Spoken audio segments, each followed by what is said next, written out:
ஷீரடியிலிருந்து சாய்பாபாவின் பாதணி மற்றும் பல்லக்குகள் பக்தர்கள் தரிசனத்துக்காக கன்னியாகுமரி அருகே பொற்றையடி சாய்பாபா கோவிலுக்கு கொண்டு வரப்பட்டது. மராட்டிய மாநிலம் ஷீரடியில் சாய்பாபாவின் தலைமை கோவில் உள்ளது.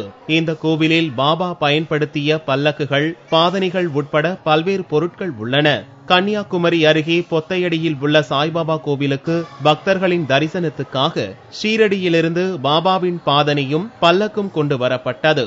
இவற்றை பாபாவுக்கு சேவை செய்த குடும்பத்தினரின் வாரிசுகள் பவனியாக எடுத்து வந்தனர்.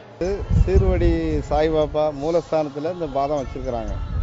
இந்த பாதம் அங்கே இருந்து ஒவ்வொரு வருஷமும் சச்சரித பாராயணம் படித்து அங்கிருந்து ஒவ்வொரு திசையை நோக்கி இந்த பாதத்தை கொண்டு வந்து எந்தெந்த ஊரில் பாபா கோயில் இருக்கோ அங்கே இந்த பாதத்தை வச்சு அதுக்கு அபிஷேகம் ஆராதனை பண்ணி பாபா புகழ் பரப்புறதுக்காக சொல்லி இந்த பாதம் வருது. சாய்பாபாவின் பாதணி மற்றும் பல்லக்கை நெல்லை, தூத்துக்குடி, குமரி உட்பட பல்வேறு மாவட்டங்களைச் சேர்ந்த பக்தர்கள் வந்து வழிபட்டனர். குமரி மாவட்டத்தை தொடர்ந்து பாபாவின் பாதணி மற்றும் பல்லக்கு திருவனந்தபுரம் கொண்டு செல்லப்படுகிறது.